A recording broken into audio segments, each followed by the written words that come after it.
You're watching the Common Fan Podcast, the place where SEC heat, wild predictions, and zero-filter football fans talk. I'm your host, Bryce Tillman. Let's crank it up and talk ball. Tailgater Thursday Night Live again with my boys here. Got my boys back with me. Missed them on the Monday show. Glad they're here now. It's a little hard, guys. It's a little hard carrying on a show like that.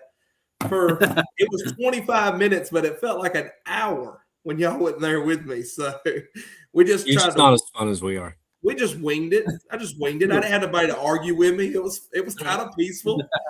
Kind of peaceful. Live for the party. Live for the party here.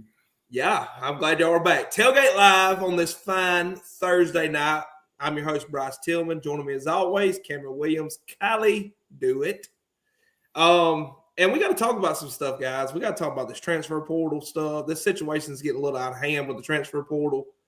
What I think a scenario would be to fix it, and I want to get y'all's inputs. And if y'all got something that you think would be a good situation, like a good scenario that could go in the future for the transfer portal, I want y'all to tell me. For all of our viewers that are joining in right now, thank y'all for joining us. Always got to mention to y'all, please like and subscribe to our YouTube channel. Follow us on Facebook and follow us on X. We also have an X page for the TCF podcast.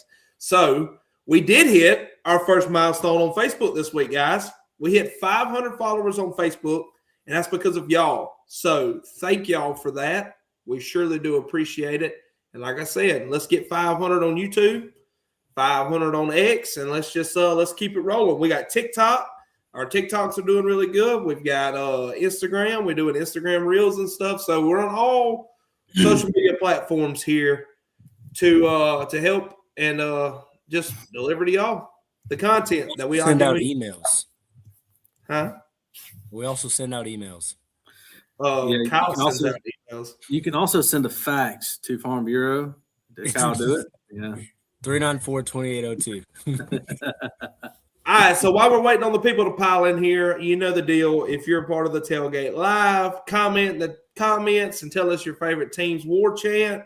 Let's get all of them. I don't want to see no roll tides. Don't put any roll tides in there. Do not. Push, boy. How many boomers are out there? I know Zach Harbison's a boomer. Zach Harbison is a boomer, and he watches this show. And I am pulling for the Sooners tomorrow night. You already kicking him. All right, so transfer portal is becoming a major issue, right? It's a big deal for the group of 5 schools. It's not fair for them that they bring these players in, develop these players, get them prepped up, ready to go, and then a major school comes in and steals them away, and they're left from having to rebuild pretty much every single year. There's also this scenario of schools that are in conference that are losing players to other teams in conference that are more successful winning programs. Right, wrong, or indifferent on your opinion on that. It's hurting the overall conference in general when a player leaves a team in conference to go to another team in conference. So, real quick, I got to ask both y'all's opinions on that. How y'all give me a scenario of how y'all think that could be corrected, fixed, or do you even think it needs to be corrected and fixed? Yeah, I do have something to say about that. And I understand commitment in high school, all the way down to those ranks. It really doesn't mean a whole lot these days. We've seen multiple guys commit 100% to one team. And I get it. If a coach drops or leaves and that was the reason you was going there, I understand that. But a team that's just been committed to a team and just because this other team got hot, they want to jump over there, I feel like you wasn't really 100% committed to that program. So I kind of have a problem with that. Moving on into the DJ Lagway situation. He come in, he was a high recruit. I get it. He was a starter, but coach changed, right? And I understand that people want you to be in competition, but those players also need to understand that every week should be a competition to save your spot. And just because you get mad because you started one year and you weren't performing as well as you should, your butt hurt and you want to jump to another program. So I think there needs to be some accountability. I heard somebody say the other day on X that if you transfer, you should get one free transfer. One free transfer, and then any time after that, you have to sit a year. What up, Kurt? Kirkland Morris with his AI-generated monster deer that he got. I love that. That was so funny. But, I feel like there needs to be some accountability. So, like, if you get one free transfer, and then if after that, if you want to jump ship again, you got to sit a year. I mean, something like that is the only way you're or buy out of your contract. What Kyle is? I mean, I'm assuming that's a scenario that you've got that you think could be a good factor in this. Elaborate on that. I think they should be at their school for 2 years, without a doubt. If you sign out of high school, you should be there for 2 years. How do you really know how your career is going to pan out in 1 year, in one season? For the ones that sign in February, right? They're not getting to camp until June. So they're only playing one season, and then in December they're getting out. I think you should be at your school for 2 years, 2 seasons. I like the 1 free or whatever. Anything after that, yeah, dude, buy out of your contract. I love that. It'll keep kids. It'll make it to where it's not okay. Well, this team's gonna pay me $600,000, but this one's gonna pay me $650. I'm gonna go here. You know what I mean? Like now, you really got to be methodical about when and where you're going to transfer. Exactly. I think the 2 years is a minimum. This comment right here is pretty interesting. Get y'all's take on that because I have an opinion on this. Shouldn't be able to transfer after a team pays you all that NIL money. So there's this thing now coming out since the rev share started. And basically with the rev share starting and you have a $20.5 million salary cap, that's kind of a flat line for each team. That allows teams to front load NIL, which means that you're allowed to pay it up front, and it depends on the school, on the percentage that they want to pay that up front. So a team can pay a player up front his NIL, and this player has no legal obligations to this team. So that's a problem, right? That you should not be able to do that. I mean, because any point in the season, a player can opt out and sit out and say, no, I don't want to play. I'm not going to play. Well, XYZ school says, we just front-loaded you NIL of $700,000, and you're refusing to play for us. But there's nothing that school can do to get it back. You can go in civil suits. You can go in legal allegations. You can do litigation, whatever. But there's no concrete hard contracts to this. So, to Kyle's point, I also feel that hard contracts should be in place. And it should be mandatory for every student athlete that comes to this school.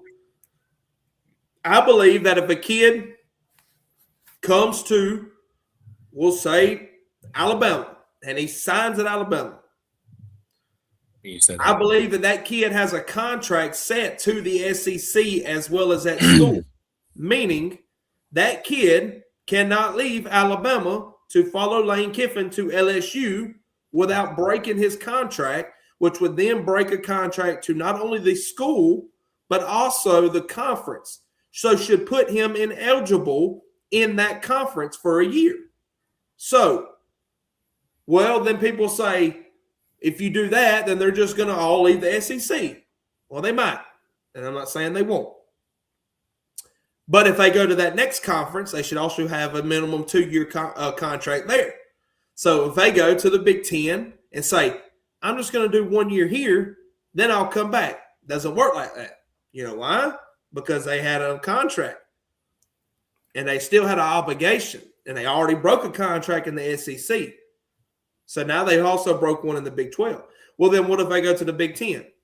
Well, no, you can make that, though, across the board, just like the portal window. That's what that was going to be my next argument to this, is that you could also make it Power 4 conference wide, which also brings up my next take on, if you're a Group of 5 school, how do you eliminate losing players to Power 4 conferences? 4 conference. Do away with the Group of 5. Do away with the Group of 5 in NCAA Division I football. That's how you get away from it. We don't have That a is group of how- 5 NFL teams. Like That's how you get away from it. Nick Saban made a valid point. He said we don't have AAA baseball teams coming up and playing in the World Series. We don't need group of 5 schools in the playoffs. Yeah. We're all You're gonna play in the World Series. We're all pro no group of 5 schools in playoffs here on the comment. I mean, and if you're not, I want to hear why in our comments. Tell us why in the comments. We would love to. Should the group of 5 have their own championship? The group of 5 should have its own. It should have its own. It should have its own top 25 ranking. It should have its own national championship. It has have its own playoffs. It should have its own NIL structure. It should have all of that. All of the group of 5 all the group of 5 is the D1 AA team saying, hey, we want to be in the D1, but they're not good enough to be in the Power 4 conference. So they made, hey, let's make group of 5. You're not good enough to be in a Power 4 conference. Go back and get D1 AA. Go dominate there. They have a national championship. FCS has national championships. Yeah, FCS has their own championships. We don't need 3 national championships. Or D3, D2, D1. We don't need 4 or 5. We just need the D1, D1 AA, D2, D3. We don't need a group of 5. You're not good enough to get in the Power 4. Get back in the D1 AA. So, with that being said, if you want to move from the group of 5 level up to the Power 4 level through the transfer portal, number one, you got to pay back every NIL dollar that group of 5 school gave. That is a good point because you got to do it in Power 4 too. Every dollar. The schools, whatever school you're going to, should cover that. That's how they do it. Yeah, it's not for the players. It's the school that's poaching you has to pay it. Yeah, I'm gonna say, you really think these kids are going to? No, they can't. They can't. But the school, if that school wants them bad enough, they can do it. They'll cover that deal. All right. So that resupplements the group of 5. That resupplements the group of 5 school that they're leaving from, that developed and trained these players. It resupplements them, but there's also a caveat that I think should be done to it. I think that if a kid leaves and doesn't want to face the penalty, they should lose a year of eligibility. Yeah. You sacrifice 1 year of your collegiate career to not have to pay that out, or if you want to leave from Alabama and go in conference to another school, you should lose a year eligibility. And a red shirt shouldn't count. Red shirt shouldn't count. Red shirt lose that year of eligibility. You lose a year of eligibility. That's right. I think that right there will slow a lot of it down. It's not going to stop it. It's not going to stop it because Texas is going to tell that dominant edge rusher from Kentucky, hey, we'll either just pay it out or you can lose that year of eligibility, but we're going to get you to the league. Come on. And at that point, it's ultimately up to that kid. Yeah. And that's what that kid's got to decide if that's what's best for him or not. But it also slows down a lot of these trash can agents that are going around in college football right now. They're not real agents, okay? This is not real agencies. This is not real representation here for these kids. No. The handler from Mississippi, a lot of the kids in Mississippi is Dowdle's stepdad. I mean, he's the one telling all these kids to get out of state so they can make more money in these other programs. So you're taking those handlers, they're in it for the money too because they're getting paid. There's a comment says transfer portal is also killing JUCO. Yeah, but there's only a kid's only really got 2 years at JUCO, right? Or 3. I mean, he could get redshirted. Yeah, redshirted. 2 years at JUCO. So yes, if a junior college takes a chance on a kid and develops him his freshman year, and he has a phenomenal season there, and decides that he's ready to go on to a group of 5 talent or a D2 or a D1 school, then I feel like that school that picks him up should also compensate that junior college. Like, you've got to have compensation to these smaller programs that are training and developing these kids to get them to that step. And it's the same thing as the NFL trading. Like, yeah, they're getting a transfer portal, but it's make a trade out of it. You're going to let this kid go. Give me some money. I mean, whatever we got to do. I'm like you. I feel like there needs to be accountability. If a coach can be held accountable and have buyouts, then a player should too. Right. Yeah, student athlete has to have it too. It's only fair, right? You have it in NFL. Yep. You have it in NFL when a player leaves to go to a different team. What do they have to do? They have to either give up draft picks, or they've got to trade another person, or it's got to be an equal value trade set by general managers. And general managers are a really big thing in college football right now. So these general managers can be working up deals. So if Kyron Lacy wants to leave Ole Miss and go to LSU, then Lane Kiffin has to give up players that he's willing to say, we're going to send them out to get Kyron Lacy. Do you want them? If not, we've got to make room here, but we're going to compensate you for taking Kyron Lacy. Like, you have to have structure behind it. It has to be consequences. And I feel like you have better ball there. Like, you have kids that are actually putting in the effort because they want to start, because they know they got to be there a couple years, or either they're not getting their money, So, yeah. So, tampering's another big thing that is super vague.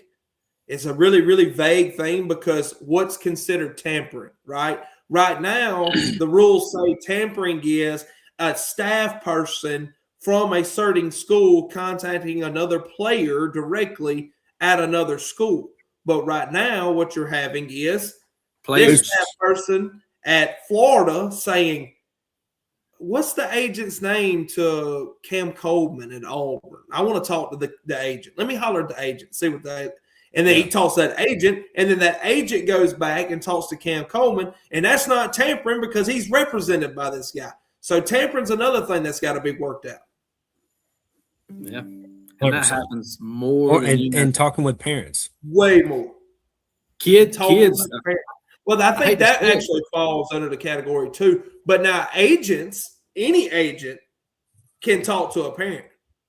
Yeah. They can talk to friends. They can talk to you directly. But somebody from that school can't do it. So there's got to be some regulations to all of this. I'm waiting on Hayes Fawcett. To get on X and say, DJ Lagway is expected to enter the portal.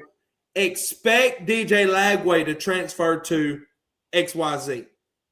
So at that point, you're like, all right, how do you know he's going there? Like, how do you know? Because he's not even supposed to be talking to anybody at this point. Yeah. Right? Yeah. So, but it's coming, because there's nothing that anybody can do against it. So with that being said, there is some key players that we can talk about that are going in the portal before we break down our college football playoff predictions. And we're actually going to go all the way to the Natty. Who's winning the Natty? And it's going to be interesting. I'm sure we all have different opinions on that right now. I don't think we do. I don't think we will. I don't think we do. You don't think we do? Okay. I don't think we do. We might have different teams, but this is just quarterbacks. So let's just talk about some notable quarterbacks in the portal right now. You got Sam Levitt, DJ Lagway, Drew Mestermeyer, Josh Hoover, Brennan Sorsby, Bo Perbula, Aiden Childs, Aaron Fowler. Bo Perbula blew my mind. Kenny Minchie and more. Dylan Raiola, Jackson Arnold, Luke Cromenhawk. Yeah, Cromenhawk. Yeah. Wow. I think you'll see Austin Mack in there before too long. Austin Mack's probably going, and I also think you'll see Ashton Daniels in there. You're either going to see Ashton Daniels or Deuce Knight from Auburn. One of them two are going to be. I don't think both of them stay. No, both of them's not staying. One of them will stay. I think Deuce is a smart kid, right? He's a smart kid, so I think Byron Brown coming in, he's going to be like, okay, I can learn a lot from this guy. And Alex Golis being there, he's a quarterback guru. Like, I think Deuce is pretty smart. He's got a good head on his shoulders. He just got a red shirt. I think Deuce will stay, personally. Oh, Weston McLeod says Jackson Arnold's going to save Cameron at state. we need a field goal hold. Geez. Kyle Pipkin says use the middleman to talk to player. Oh yeah, he's talking about what he's talking about with the agents and stuff. Yeah. Hey, there's Colton Merritt. Where's he? He's watching now. He said Keywan Lacey. Yeah, He's so. we hate MBV. Tyler says, all right, we can talk about this. Dude, I can see it. Deuce to Ole Miss. Let's talk about it. Let's break it down. All right. Yeah. I'll give y'all my opinion on it. And I want to hear y'all's opinion on it. So the whole reason why Deuce and I would want to leave Auburn is because of a potential quarterback at the University of South Florida, which is indeed in not South Florida, is it in Tampa, Florida, by the name of Byron Brown, is possibly coming to Auburn following Alex Golish with 1 year of eligibility left. Pretty certain he's coming. He didn't play in the bowl game last night. Yeah. No, I'm pretty sure it's a lock, but or does he go to LSU? Nah, I think be wild. I talked to a couple people today, and Sam Levitt's the dude there right now. I've been saying that since he got in the portal. Like Sam Levitt is all over Baton Rouge right now. Like he is, and dude, that would be so scary because he's so good. I don't know. Mississippi State handled him last year. Yeah, okay, Cameron. Okay, just saying, Arizona State, bro. Kept in the 80 yards. Come on now, he's really good, and that he would be really, really nasty. All right, so let's go back to Deuce because I want to talk about that. All right, so his main reason why he would want to leave Auburn is because he would want to start. Yeah. Right. Why is everybody under the assumption or guaranteed that Deuce is going to start at Ole Miss? Because you still have Trinidad. It's the possibility of Trinidad not getting another year and Austin Simmons hitting the portal. Well, so Austin Simmons was previously committed to Florida before he went to Ole Miss. Yeah. But Florida has made it known that they are willing to pay up to $3 million. How are they getting away with coming out with this information? They're willing to pay up to $3 million for the backup quarterback that's following Buster Faulkner from Georgia Tech that entered the portal. So he's potentially coming to Florida. That labels out Austin Simmons, right? Like he wouldn't be going there if they're paying this guy $3 million to come there in the portal. So Austin Simmons is still potentially the guy at Ole Miss. And I want to know, is Deuce starting over Austin Simmons next year at Ole Miss? Yes. No. Austin Simmons he could. No. Let me take it back. He's not. He could start over Austin Simmons. He could. He also could start over Byron Brown at Auburn if Byron comes there. Look, the Ole Miss, him going to Ole Miss makes sense. I just don't think it's going to happen. I think he's going to stay right where he's at. So he's a smart kid. I think he sees the writing on the walls. But does it make sense if he doesn't start at Ole Miss? No. Right. Look at Kyle Pickens' message. Kyle Pipkin, let's show it. Kyle Pipkin says LSU can go to hell. Think Kiffin's ego may get the best of him down in the bayou. Well, Kyle, the problem with Lane Kiffin is that if he loses more than 3 ball games a year at Baton Rouge for more than 3 years, his ego will be flushed down a urinal at Raising Cane's. So, yeah.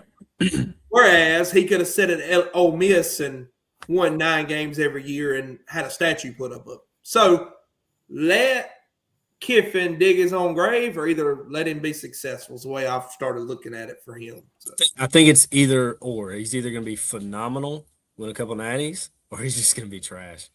One of the two. Tyler Settle says, I think so. Deuce is better than Austin, in my opinion. I agree with that because Austin got a lot of hype. This is my next question.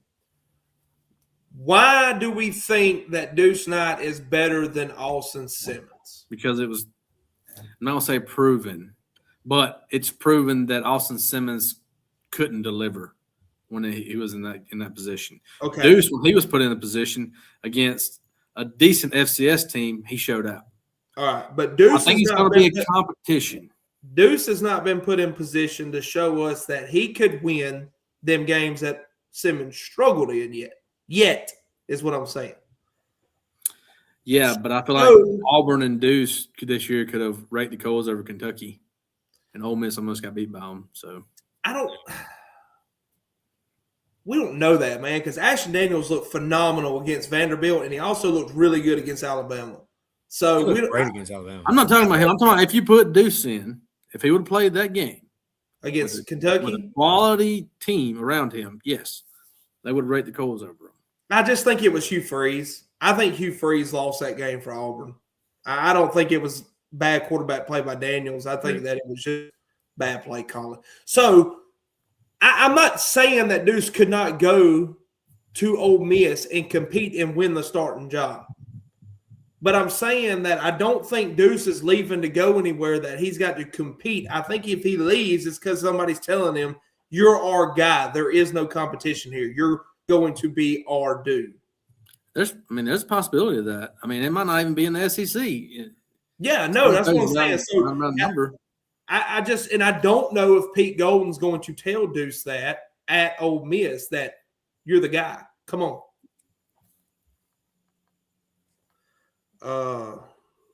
Colby Cooper says Kyle Dillard my knows guy. Ball. No, he doesn't. That's my guy. He's the least educated one on here, Colby. Gosh, this dude is getting a degree from Auburn, and he's educated now. Kiffin, the new Boosie of Louisiana. Yeah, no, he's not. He still does hot yoga. Yeah. Let's see. Simmons tore Georgia up last year. That drive he came in. So he got a lot of hype off of that. A lot. And he is a good ball player. But at the very first 3 games of the season, everybody was like, oh, Austin Simmons, what is going on? You tore up Georgia for the one drive. What's going on? Like, yeah. He did look good in that one drive. He looked great. But then he had more interceptions than touchdowns. Yeah. Yeah. Kiffin wins the national championship within 3 years at LSU. He better or he's getting fired. There is no I think caveat. he can. I think he definitely can. The amount of money they have poured in Lane Kiffin. Any coach that doesn't win a natty at 3 years at LSU just gets fired. It blows my mind. Like, yeah, but when you put when you throw $100 million around and get all your staff you want there, something better happen. You better win something. You better win something. Yeah, you better win an SEC title within 3 years. At least SEC championship. All right. Question is, do y'all think Bryce Underwood would transfer? Yes. I don't know. He's leaving Michigan. Yeah. But I mean, how many quarterbacks are going to go to LSU? There's 15 in the portal that wants to go there. Y'all see Chandler's press conference the other day. Definitely going to LSU if he gets another year. I mean, 16. All right. 16 going. All right. So is Lane Kiffin taking Trinidad Chambliss over Sam Levitt? Sam Levitt says yes, I want to come there. Sam Levitt's got 2 years left still, I think. Trinidad's got 1. He don't even have 1. It's not even approved yet. It's not even guaranteed yet. Is Lane Kiffin going to take Trinidad Chambliss over Bryce Underwood? Is he going to take him over Brennan? Is he going to take Trinidad Chambliss over Brennan Sorsby from Cincinnati, who lit the world on fire this year? Like, I mean, hold on. Let's not throw any slack on Trinidad, man. He's had a year, but he's got a year left if they grant it to him. He doesn't. Yeah, that's right. So here's the thing: if Trinidad leaves Ole Miss for LSU, who's going to be your quarterback at Ole Miss? Are you going to quarter one? They're going to quarter one. Dylan Raiola's got a good shot at Ole Miss. I think that Black way to Ole Miss. I think Bo Prabula has a good shot at quarterback at Ole Miss. Yeah, I think that's where I thought. I thought Prabula would go to Ole Miss. I think Ashton Daniels would be a really good starter at Ole Miss if he left Auburn. I mean, there's tons of people that could come into Ole Miss and play quarterback. I think Austin Simmons is not that bad. I think Trinidad Chambliss was just better this year. I don't know, man. That's why I argue with you. I don't think Austin Simmons was that great. The first 3 games, he had more interceptions and touchdowns. It showed you everything you needed to know about Austin Simmons.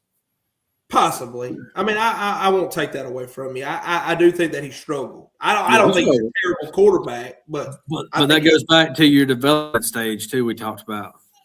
J Mac says, "Hey guys, what up, dude?" Oh gosh, he about to start running that mouth now. All right. Tyler Settle says the state of Louisiana can't even afford to fix their roads and bridges because LSU always firing somebody. The state obviously has to spend their road money on coaches. No, the roads are about to get fixed because the roads they sold to Texas to afford Lane Kiffin, so they're about to get fixed. He says the roads were affected before they started firing coaches. Not affected, effed.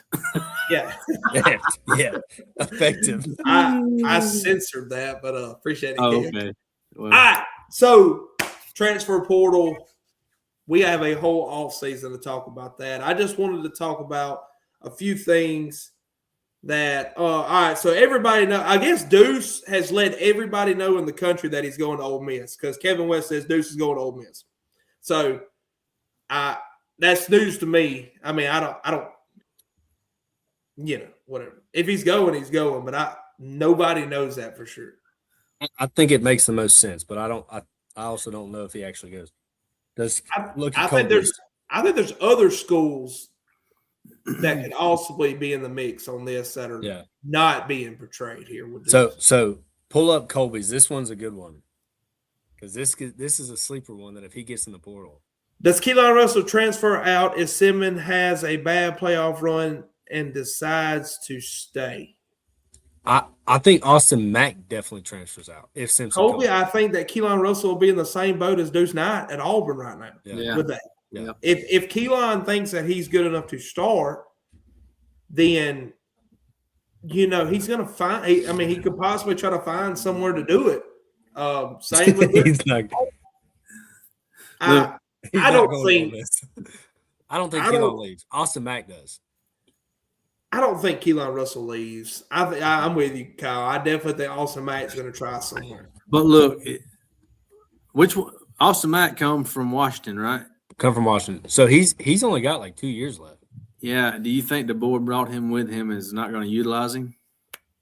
I mean, DeBoer recruited him. When you got the highest recruit Bama's ever signed at quarterback, and it clearly is as good, maybe better, as a true freshman, as a redshirt freshman, actually got his redshirt. I think you invest in that guy over a guy that has, like we're talking about with Sam Levitt versus Trinidad Chambliss, a guy that has 1 year left or a guy that's got 4. I would invest in Keelan. Keelan's pocket presence is better than all 3 of them. I get it, but I'm going to tell you, there is some loyalty that goes along with that. And that was Lebby's downfall this year. I mean, Blake Shapen's not even playing the bowl game because Lebby finally put his foot down, and that's what he needed to do all year long. I think DeBoer is too soft. DeBoer's too soft, and he'll say, "Okay, Austin Mack, you've been with me for 3 years. I'll let you play." But I wouldn't. Do any of you know Dante Moncrief? Yes, I know Dante Moncrief. He played at Ole Miss, was a special teams fanatic, went to the NFL for the Colts for a little bit. Yeah, I also know that he's Jace Matthews' cousin. I also know that he coaches at Ole Miss, and I still don't think that has zero factor to do with Deuce Knight. I do not think Deuce Knight is going to Ole Miss. Assistant at Ole Miss, I was corrected the other day about that. Not even a coach. Yeah. Well, he's part of recruiting there. Associate, yeah, that's what it is. Does Dabo Swinney ever win without using the portal? No, he does not. No. Not without using the portal. Dabo's cooked. Dabo at Bama, if DeBoer leaves, and then we're really going to fall. Colby Cooper says, I don't think you pick Mac over Russell if it comes down to it. I agree. I don't either. 100%. All right. Again, we got a whole offseason of portal. It's going to be fanatic, crazy. It's going to be what? I was going to say fanatical, but I didn't know if that sounded right. But now you made me say it. So, yeah, it's going to be fanatical. Yeah, all right. Let's talk about the playoffs. First game tomorrow night. Alabama versus Oklahoma, 7 o'clock. Norman, Oklahoma. ESPN matchup predictor has 50.9% for Alabama to win it with a 49.1% OU. Kyle, it doesn't get any closer than that, buddy. It does not get any closer than that. There's not even a full 1% difference between the power index. Alabama's currently – all right, so the line opened at Alabama minus 1.5. It is now shifted to Oklahoma minus 1.5. With the over and Money under on being, Oklahoma. with the over and under being at 40.5, not a lot of points, Cameron. Not a lot of Bama points. by 40. I think that's going to be too high. I think that's going to be too high. 40.5? Too high? What? Give me what? All right. Never mind. How- I gotta save it. Kyle, let's talk about it, man. Talk about it. Talk me through it. Convince me how Alabama wins this football game tomorrow. Well, they don't do what they did against Georgia. They don't do what they did, against Oklahoma the first time. The problem I have with Bama right now is you got too much going on where it's 3rd and 1 or it's 4th and 1, and we're trying to get 1 yard, and we're having to do 4 different shifts and then a backwards pass or doing all kinds of crazy stuff just to get 1 yard. When Daniel Hill against Oklahoma the first time on 15 carries averaged 4 yards a carry. Why are we doing all this when we can get a 240-pound running back to get 1 yard with an offensive line that was getting some push during the run game against OU, right? Why are we doing that? So when you look at that game, you see Bama's offense versus their defense completely blown out of the water, but you win because you have 3 turnovers, you get the ball back inside your 30-yard line, your offense goes, makes 3 plays, and scores. So in theory, you say, okay, well, Bama doesn't turn the ball over, we win the game. I don't think so. I think John Mateer is at a point now where he's at his healthiest. I think maybe he's finally starting to get his confidence back to where he was, what they call him, Money Mateer. I think that we're at that point where maybe he, after these last couple of weeks, he's kind of getting some confidence back in him. Defense for Oklahoma is playing really well. I don't know. I don't know if Bama wins this game. It's hard for me to say it because I saw what they did against Georgia. So I don't know. All right, Alabama's winning this football game. All right, I'll say that. I'll go ahead and give my prediction out there. I like Alabama to win this one. I like them to win it by 2 possessions. I'm kind of following with everybody else here. I really think Alabama wins it by 10 points. I think Ty Simpson is breaking his little snap, that little lull he's been in. I think that he's going to punish Oklahoma's linebackers this time around because Oklahoma likes to do a lot of delayed stunts, a lot of blitzes up the middle, across the B gaps and the C gaps. I really think that Ty Simpson is going to eat them up over the middle, and I think the key factor in this game, the key person, is going to be Josh Cuevas, who is questionable but is expected to play. I expect him to have a massive, massive game. And if you've noticed these past couple weeks, Kyle, since he's been hurt, that Ty's kind of struggled. That's Ty's guy. Third down guy. That's his third down guy. That's his guy over the middle. Also, there's another name that's been kind of hanging out for a few weeks. Lottie Brooks. Nope. Isaiah Horton. Yeah. Exactly. Dude, I need Lottie Brooks to get a touchdown. And I also think that Jan Miller is going to have a little bit more success on the ground as he's back, right, Kyle? Yeah, he's back. Which, I mean, and we talked about it going into the OU game last time. Like, I think they had a little over 130 yards rushing against OU. The offense, what they did on the offensive side of the ball was working. They just could not stop the turnovers. You have a bad muff punt, or not even a muff punt, a fumble on a punt return by Ryan Williams. You have a pick six. That fumble on the kick return or punt return, they got the ball back on their 22-yard line. And then John Mateer does his thing, right? Then you have a pick six. That's 14 points right there off of 2 turnovers. You have another turnover, gets them another touchdown, or actually a couple field goals. Their special teams had 11 points against Bama. At the beginning of the season, we made a comment that when Ty Simpson does bad, the whole team does bad. Yep. Yeah, right here. Simpson has more missed throws than he should. The last 3 games that he had, the first 9 games of the year. Yeah, no, I mean, we talked about that in the Iron Bowl, as well. He tries too hard to be perfect. If he gets popped one time, man, it feels like it rattles him. But I think that he's kind of had some pressure put on him the past couple weeks that I don't think that this Oklahoma defense, who is good, very good, probably one of the best in the country, I don't think that it's going to shell shock him as much as it did in regular season when they met up against each other. Because make no mistake about it, Georgia's defense was not hitting like they did in the SEC championship as they were in regular season when they went to Georgia. Like Georgia's defense took throughout the season for them to wake up and start playing to their caliber. But you can also make the same point for Alabama's defense too, because they've really, really stepped up and played really, really good ball here the past couple of weeks. They've actually kept Bama in a lot of these games. I know the SEC championship doesn't really show that, but I have a little bit – it's like an eerie feeling of how much confidence I really have that Alabama's going to win this game tomorrow night against Oklahoma. It's almost to the point where y'all probably should pick against me because I really, really feel that strong about it. Dude, I don't know which way to go because y'all know I've been on the Mateer hype train, even though you haven't played that well. I'm not on the Mateer hype train, Cameron. I've not been there all year. I said me. Since before the injury, he was good, but after the injury, he's been shaky.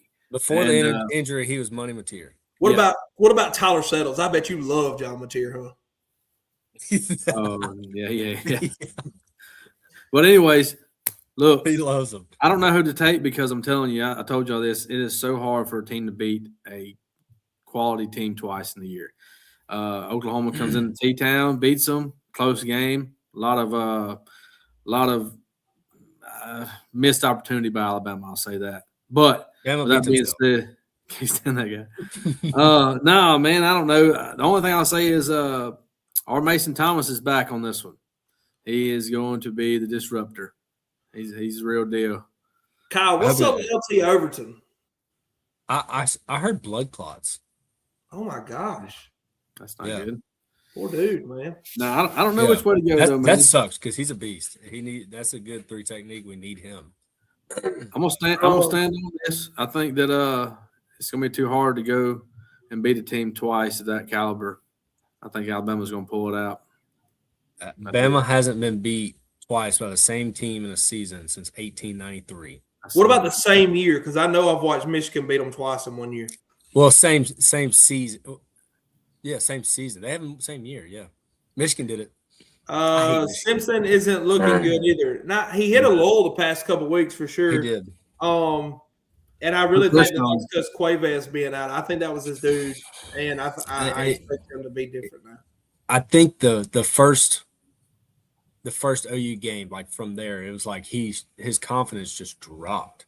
And then he gets to a point where he's like, okay, well, I know all the reads I got to make, walks the line of scrimmage, checks out, goes to a different read. It's like I told y'all, sometimes you got to trust your offensive coordinator because he does it for a reason. Bama's one-dimensional. They have been for the last 4 or 5 weeks.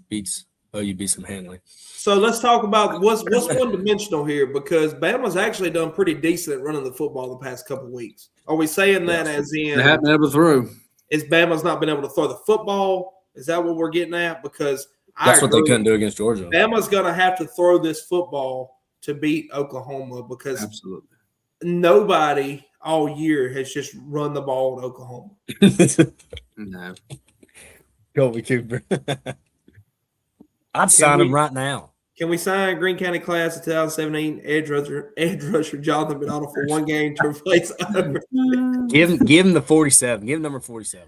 Give it to him. J-Max says that he is requesting his NIL to be front loaded to him before that. I'm his agent. We're working it right now. We're working out a deal. I don't know. Part of me wants to say Bama goes in and it's a game like 27-17 Bama. But then at the same time, I have it where it's 17-14 OU. Yeah. I'm not putting a score prediction on it. I just feel very confident that Bama wins that game. Yeah, it's going to be a low-scoring game. I'm pulling Bama. I think Bama's going to pull it out, but I would not be surprised if it was a 1-point game and the kicker, that shorts guy, puts one from 55 yards out through it to win it. Yeah, screw him. I also like this because we've talked about this on this show too. Bama isn't as effective running the ball because they have film on Ty Simpson now. It's simple. They can't run the ball, so drop 8 into coverage. And we've talked about this, Kyle. You know, a lot of Bama's what they consider their run game is their short passing game, their intermediate passing game. They factor that into their run game, but they need to line up and really, really get J.M. Miller and Daniel Hill and even AK Deer, they need to 3 and 4 yard them to death, man. They need to. If you drop 8, and Grubb does not run dives and stretch plays and everything as much as he can, and our running backs don't have 30, 40 touches, get them out. Because if a team's dropping 8 and you got our front 5 and our 2, let's just say Jay Miller and Daniel Hill, and we're not just killing them on the run game, there's a problem. But with that being said, with what everybody's done the past few weeks against Alabama, putting pressure on Ty Simpson and it affecting him, do you really think Oklahoma's going to just drop they're not 8? Call the dogs off? No, they're going to send the dogs. Yeah, they're going to load the box up, I think. Yeah, I'm looking on the comments and they're saying that OU won't pressure as much. I think I disagree with that. I think they're going to I think they're going to. But it's all going to depend, right? They're going to send the house first couple drives. But if Ty can settle down and is picking them apart, they're going to have to drop. Because if you got man coverage against our receivers and Ty's picking them apart, there's no way they keep that up. No, I agree. But UGA got Simpson bringing 4. If they can do it, OU will do it again. Brother, they did not just sit there and bring 4. I promise you. There was design blitzes. Hey, he was at the game. There was some stunts. There was delayed stunts. They were lighting his butt up back there. It was not just send 4. Did they get to him on sending 4? Yes. Not saying they didn't. But there was a lot of stunts in that game, I promise. If you couldn't see it from the stands because you're so rich and got to sit in the suite section at the SEC championship game, Branson, from the common fans at home watching on their TV, there was a lot of stunts there. All right, let's move on. Prediction: y'all both got Bama winning this, or do y'all have OU winning? I'm going to take Bama. I think Bama's going to pull it out. It's too hard to beat a team twice in a year. Look at Georgia and Alabama. Hey, I got Bama. All right, so I'm going to call the games out to y'all, and I want y'all to tell me who wins and who loses. Or if y'all have the bracket, here, I'll pull it up on screen. And I want y'all to give your predictions for each team all the way to the national championship, and I want you to tell me who your national championship winner is. All right, so we'll start with Kyle. We'll start with you on this. Ready? Yep. There you go. Talk us through it, Kyle. All right. I got number 6, Ole Miss, cakewalk through Tulane. Georgia wins that one against Ole Miss. So that puts Georgia in the semifinals. I got A&M beating Miami. Ohio State beating Texas A&M. Now you got Georgia, Ohio State in the semis, Georgia to the Natty. Oregon's cakewalk. They get through it.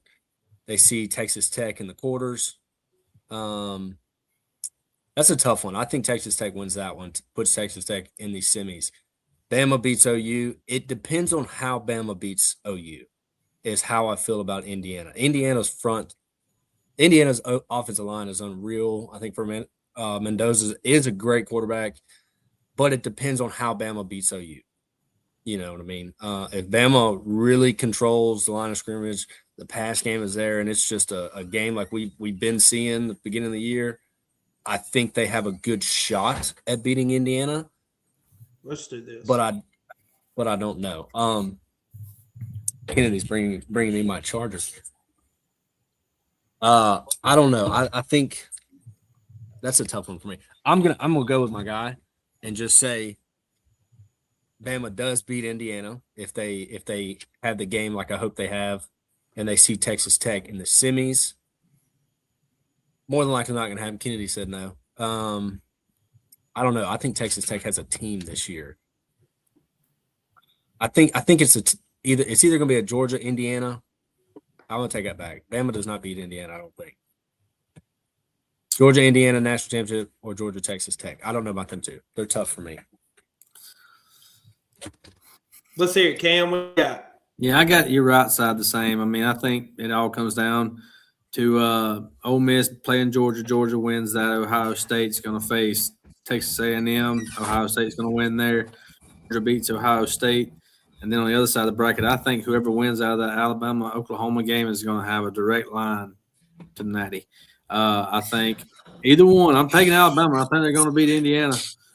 I think they can. I just, man, they've bit me so many times this year. I'm taking Texas Tech defense against Oregon too. So I think it'll be Alabama playing Indiana, beating Indiana, Alabama facing Texas Tech, Alabama winning, Georgia, Alabama, Natty.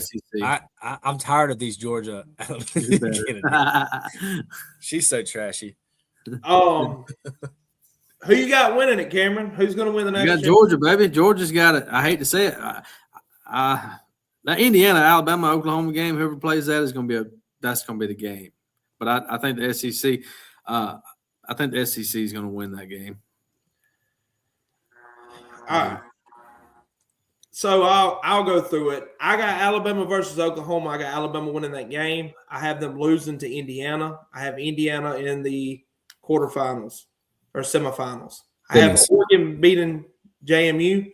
I have Texas Tech beating Oregon, and I have Indiana beating Texas Tech to go to the national championship. On the other side of the bracket, I have Texas A&M beating Miami, Ole Miss beating Tulane. But the more I think about that game, we really need to quit sleeping on that game. I think that game needs to be quit getting slept on. You talking about the Ohio State A&M? The Ole Miss Tulane game. I'm not saying that Ole Miss will lose. I'm just saying it might be a little bit closer for a little bit than what we think. Are you saying it's a trap game? It's a trap game. I have Georgia beating Ole Miss, and I have Ohio State beating Texas A&M, and then I have Georgia beating Ohio State to go to the national championship. And I have for my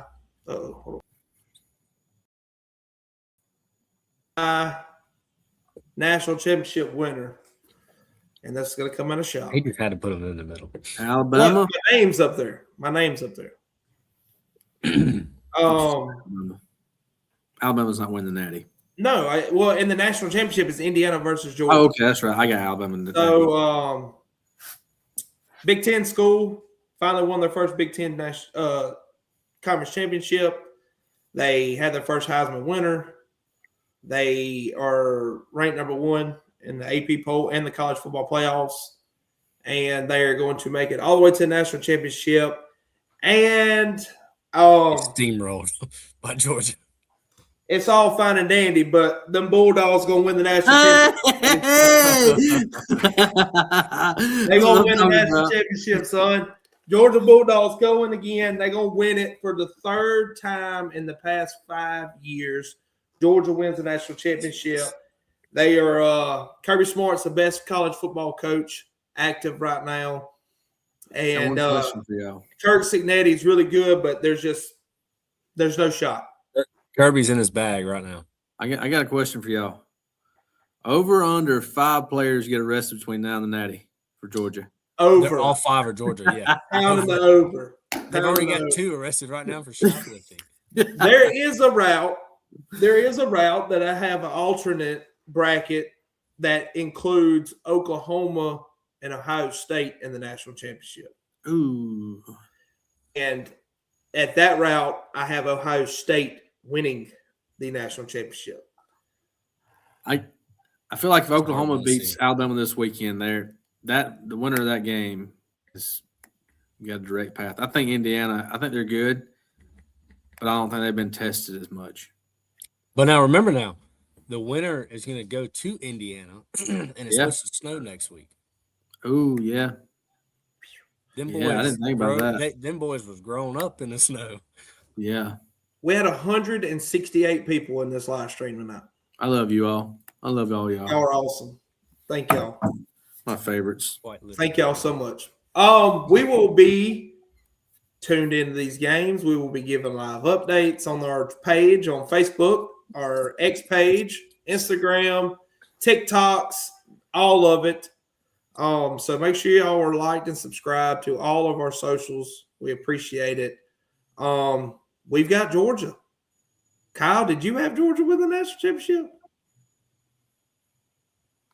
Unfortunately, yes. All right. So they're just too good. Kirby's in his bag. They're doing this right now. They're going up. We're 3 for 3 for Georgia to win the Natty. Man. Boy, wouldn't that be a kick in the shins if Miami come in there and wrecked everybody? Yeah. Carson Beck saying, "Hey, look at me now." Yeah. Look at me now. Hey, beats Georgia in the semis. If Miami makes it to the semis and they beat Georgia, count it out. They're winning. Oh, they got it all. They're winning. 100%. There's a really good chance that Ohio State wins this national championship too. I'm pretty. I hate it for them, but seeing Georgia in the semis made it that much harder. Yeah. I don't see it. Georgia's going to have that Marvin Harrison Jr. hit at the back of the end zone on replay all week that week. Brutal. Yeah, they're going to have some Tavon Austin highlights going on in the pregame. Hellenbach, wasn't that the song that was playing in the Tavon Austin? Tell on that, yeah. Dude, chills, literal chills. All right. Don't tell me what it tastes like. All right. Appreciate y'all. Love all of y'all. Thank y'all for tuning in to us. We will see y'all Monday. It's been an episode of The Common Fan. Tailgate live on a fine Thursday night. Y'all keep it creamy, fellas. You've been listening to The Common Fan. See y'all next time. Same tailgate.